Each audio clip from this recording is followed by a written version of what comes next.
Hello and good morning, everyone. My name is Yugal Vijay Bhaisare, lecturer in Mechanical Engineering Department from NIT Polytechnic Nagpur. मैं आप सभी का स्वागत करता हूँ लेक्चर नंबर 45 में, जहाँ आज हम पढ़ने वाले हैं हीट लोड कैलकुलेशंस के बारे में। तो चलिए स्टार्ट करते हैं। ये रहे आपके डिपार्टमेंट के विजन और mission. Please pause the video and read it. I hope आप सभी ने इसे पढ़ लिया होगा। सो पिछले लेक्चर में हमने पढ़ा था हीट लोड कैलकुलेशंस के बारे में। आज हम उसी को कंटिन्यू करने जा रहे हैं। पिछले बार हमने आउटडोर कंडीशंस के लिए पढ़ा था, तो इस बार हम लोग इंडोर कंडीशंस के बारे में पढ़ेंगे।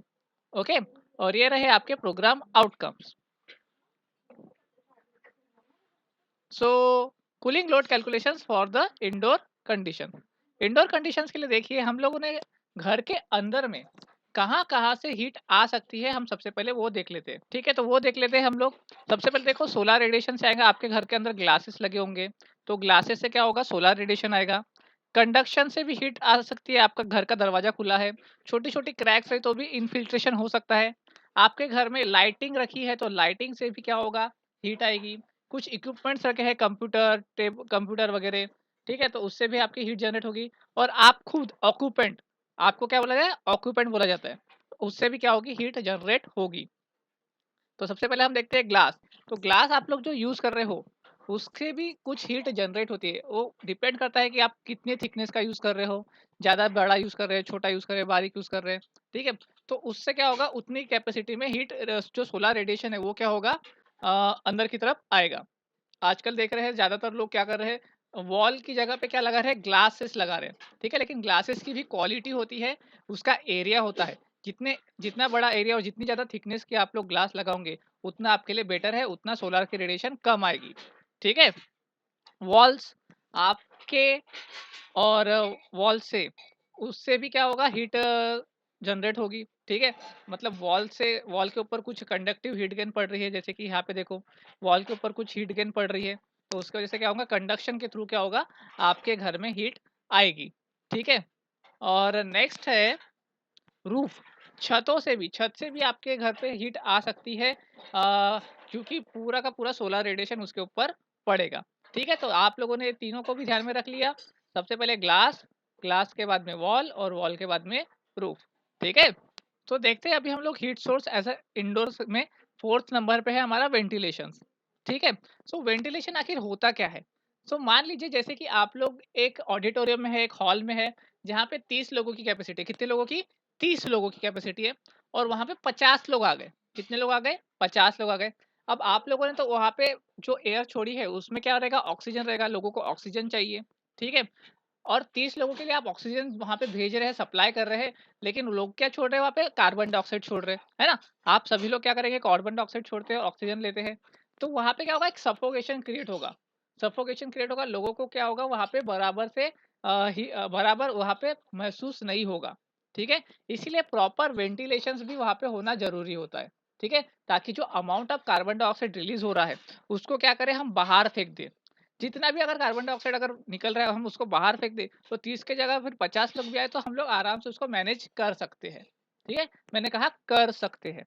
ओके, सो इसका एप्लीकेशन हम लोग देख लेते हैं। हाँ, एक बात ध्यान में रखिएगा कि वेंटिलेशन को हम लोग काय में मेजर करते हैं, C F M. C F M में हम लोग इसको मेजर करते हैं। ठीक है, square foot per meter, square foot per meter square, इसको एक बार देख लीजिएगा आप नोट्स में। ठीक है, square foot per meter square. तो इसके लिए हम लोग इसको मेजर करते हैं। हाउसेस के लिए, आपका जो अपार्टमेंट है, उसके लिए हम लोग रखेंगे 20। बार्स और रेस्टोरेंट जो होता है, उसके लिए हम लोग 15 से लेकर तो 30 तक के रखते हैं। ऑडिटोरियम और थिएटर के लिए हम लोग रखते हैं 10। हॉस्पिटल्स के लिए हम लोग 20 का मार्जिन उसमें रखते हैं। ठीक है, तो ये सारी चीजें आप लोग ध्यान में रखिए, आपको एमसीक्यूज में भी पूछ सकता है। ठीक है, तो ये हो गया वेंटिलेशन की बात में। जैसे कि मान लीजिए आप लोग किसी एक बार या रेस्टोरेंट में चले गए, बार या रेस्टोरेंट में चले गए, वहाँ पे स्मोकिंग होती है, लोग स्मोकिंग करते हैं। तो ठीक है, स्मोकिंग करेंगे तो क्या होगा, बहुत ज़्यादा धुआँ हो जाएगा। तो वहाँ पर आपको वेंटिलेशन, प्रॉपर वेंटिलेशन की बहुत ज़्यादा ज़रूरत होती है। कहीं-कहीं पे तो इतना ज़्यादा स्मोकिंग होता है, तो वहाँ पे 50 सीएफएम पर पर्सन की आवश्यकता पड़ती है। कितना? 50 सीएफएम पर पर्सन की आवश्यकता भी पड़ती है। इसलिए ventilation for indoor conditions is very, very important for your exam point of view. Okay? देखिए, अगर प्रॉपर वेंटिलेशन हुआ तो आप लोगों को कुछ इस प्रकार की नींद आएगी। बिल्कुल, क्या मज़े से सो रहे हैं यार। वाह, वाह! आगे देखते हैं।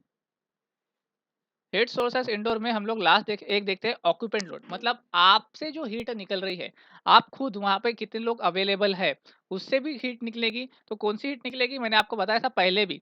सेंसिबल हीट जो अपनी बॉडी से कंडक्शन और रेडिएशन के थ्रू से निकल रही है। टेम्परेचर डिफरेंस बिटवीन किसका हो रहा है, आपकी बॉडी का और सराउंडिंग का। तो उसके वजह से जो भी हीट निकल रही है उसको हम क्या बोलेंगे, सेंसिबल हीट बोलेंगे। तो वो एक हीट निकलेगी। दूसरा क्या होता है, लैटेंट हीट। लैटेंट हीट भी आपको बताया था कि आपकी बॉडी में इवोपरेशन के थ्रू वेपर प्रेशर के डिफरेंस के वजह से, वेपर प्रेशर का जो डिफरेंस होता है उसके वजह से क्या हो रहा है, इवोपरेशन हो रहा है। उससे भी क्या होगा, आपकी लैटेंट हीट जनरेट होगी। ठीक है, तो ये दोनों हीट है, इसकी वजह से क्या होगा, ऑक्यूपेंट का लोड भी हमको कंसिडर करना पड़ेगा। ठीक है, देखो अभी तक के सो रहे हैं, बढ़िया है, जाने दो इनको, सोने दो, हम आगे बढ़ते हैं। इलेक्ट्रिकल इक्विपमेंट्स एंड मोटर्स, तो आपके घर में इलेक्ट्रिकल इक्विपमेंट्स होंगे, जैसे कि मोबाइल हो गया, कुछ मोटर हो गई, पंप हो गया। तो ये सारे भी चीज़ों को क्या होगा, आप लोगों को कंसिडर करना पड़ेगा। लाइट्स है, फैंस है, हॉट प्लेट है, आयरन है, वाटर हीटर है, बहुत सारे हो गए आपको। अगर आप उनका स्विच ऑन करते हो, स्विच ऑफ करते हो, तो उसकी वजह से क्या होगा, इलेक्ट्रिकल इक्विपमेंट्स की वजह से क्या होगा, उसमें हीटिंग प्रोड्यूस होगी, तो आपको उसको भी कंसिडर करना ही है। ओके, सो आज हमने देखा इंडोर कंडीशंस के बारे में। तो आज हम डिस्क्राइब कर पाए हीट लोड कैलकुलेशंस। और रिव्यू क्या है आज का, हम डिस्क्राइब कर पाए इंडोर कंडीशंस को। ये रहे आपके प्रोग्राम आउटकम्स। मिलते हैं नेक्स्ट लेक्चर में heating load and cooling load calculations के बारे में, मतलब टोटल जो होगा मोटा मोटा में हम लोगों को क्या क्या कैलकुलेशंस करना पड़ेगा, हम उसके बारे में कल डिस्कस करेंगे। ठीक है, तब तक के लिए keep learning, happy learning, bye bye.